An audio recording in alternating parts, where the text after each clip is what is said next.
આપ સર્વોને હેતપૂર્વક જય શ્રી સ્વામિનારાયણ. આજની સત્સંગ કથા વાર્તા નિજ મંદિર સાવરકુંડલા. આજની સત્સંગ કથા વાર્તામાં આપણે શ્રી ચૈત્ર વદ વરુથીની એકાદશી ની વ્રત કથા વાર્તા સાંભળશું.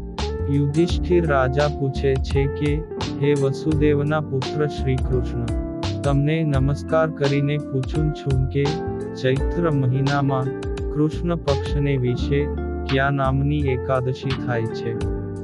તેનો મહિમા મને કહો.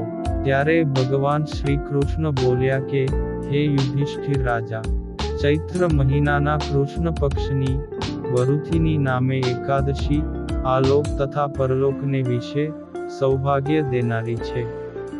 વળી વરુથીની એકાદશીનું વ્રત કરવાથી પાપનો નાશ થઈ સદા સુખની અને સૌભાગ્યની પ્રાપ્તિ થાય છે. ખરાબ ભાગ્યવાળી જે સ્ત્રી આ વ્રત કરે છે તો તે સૌભાગ્યને પામે છે. આ વરુથીની એકાદશી સર્વ લોકોને ભોગ દેનારી, મોક્ષ આપનારી, સર્વ પાપને હરનારી અને ગર્ભવાસને ટાળનારી છે. વળી આ એકાદશીના વ્રતથી જે માંધાતા રાજા તે સ્વર્ગમાં ગયા છે. એ ઉપરાંત આ વરુથીની એકાદશીના વ્રતથી ધુંધુમાર વગેરે ઘણાંક રાજાઓ સ્વર્ગને પામ્યા છે. તેમ સાક્ષાત ભગવાન શિવ પણ બ્રહ્માના કપાળથી છૂટ્યા છે. 10,000 વર્ષ સુધી તપ કરવાથી માણસને જે ફળ પ્રાપ્ત થાય છે તે ફળ તે માણસને વરુથીની એકાદશીનું વ્રત કરવાથી પ્રાપ્ત થાય છે. કુરુક્ષેત્રને વિશે સૂર્યગ્રહણને ટાણે જે માણસ એક ભાર સોનું આપવાથી જે ફળ પામે છે તે જ ફળ વરુથીની એકાદશીના વ્રતથી પામે છે. શ્રદ્ધાવાળો જે મનુષ્ય વરુથીની એકાદશીનું વ્રત કરે તે મનુષ્ય આલોક તથા પરલોકમાં પોતાની ધારેલી ઈચ્છેલી વસ્તુઓને પામે છે. હે નરપતિઓમાં શ્રેષ્ઠ યુધિષ્ઠિર રાજા, ઘોડાથી હાથીના દાનનું પુણ્ય વધારે છે. હાથીના દાનના પુણ્યથી પૃથ્વીના દાનનું પુણ્ય વધારે છે. પૃથ્વીના દાનના પુણ્યથી તલના દાનનું પુણ્ય વધારે છે. તલના દાનના પુણ્યથી સોનાના દાનનું પુણ્ય વધારે છે. અને સોનાના દાનના પુણ્યથી અન્નના દાનનું પુણ્ય અધિક છે. અન્નના દાનના પુણ્યથી ઉત્તમ દાન કોઈ થયું પણ નથી અને કોઈ થશે પણ નહીં. હે રાજાઓમાં ઉત્તમ યુધિષ્ઠિર રાજા, અન્નદાનથી પિતૃઓ, દેવતાઓ અને મનુષ્ય પણ તૃપ્ત થાય છે. અને કવિઓએ પણ અન્નદાનના સરખું કન્યાદાન કહેલું છે. વળી ભગવાન વિષ્ણુએ કન્યાદાનના સરખું ગૌદાન એટલે ગાયનું દાન કહેલું છે. તથા ઉપર કહેલાન સર્વ દાનોના કરતાં પણ વિદ્યાનું દાન અધિક છે. વિદ્યા દાન દીધા જેટલું ફળ વરુથીની એકાદશી કરવાથી કમાય છે.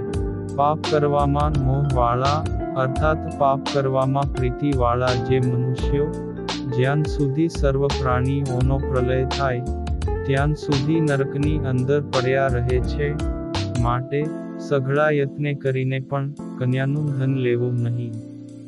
હે રાજાઓના અધિપતિ યુધિષ્ઠિર રાજા, જે મનુષ્ય લોભથી કન્યાને વેચીને તેનું ધન લે છે તે બીજા જન્મની અંદર જરૂર બિલાડો કહેતા મીંદડો થાય છે. જે મનુષ્ય પોતાની શક્તિ પ્રમાણે અલંકાર પહેરાવેલ કન્યાને પૈસાની સાથે આપે છે તેના પુણ્યોની સંખ્યા કરવાને ચિત્રગુપ્ત પણ પૂરેપૂરા જાણતા નથી.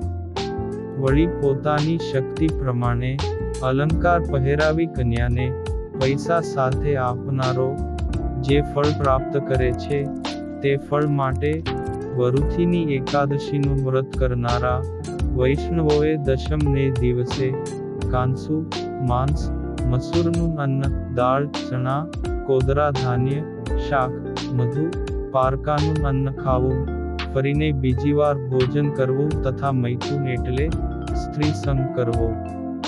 આ 10 વસ્તુઓનો ત્યાગ કરવો. તથા એકાદશીને દિવસે જુગટું રમવું, નિદ્રા કરવી, તાંબુલ ખાવું, દાંતણ કરવું, પારકી નિંદા કરવી, ચાડી ખાવી, પાપીઓની સાથે ભાષણ કરવું, ક્રોધ કરવો, ખોટું બોલવું, આ 9 વાનાઓનો ત્યાગ કરવો.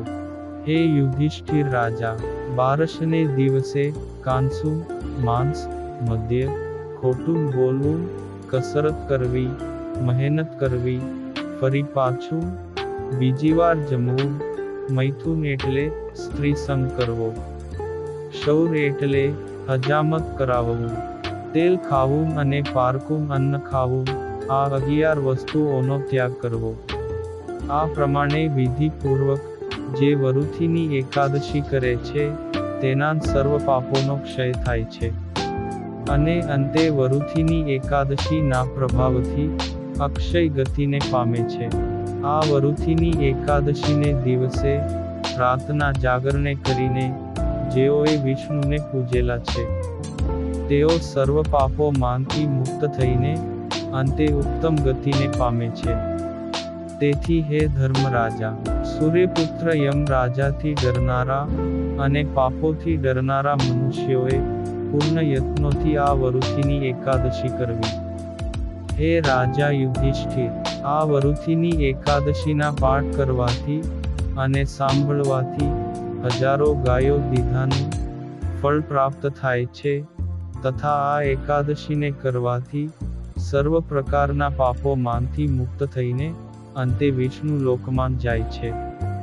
એ પ્રમાણે શ્રી ભવિષ્યોત્તર પુરાણને વિશે ચૈત્ર મહિનાના કૃષ્ણ પક્ષની વરુથીની નામની એકાદશીનું મહાત્મ્ય સંપૂર્ણ. અને હવે પછીની કથા વાર્તા આપણે આગળના ભાગમાં સાંભળશું. અત્યારે આપ સર્વોને ભાવથી જય શ્રી સ્વામિનારાયણ.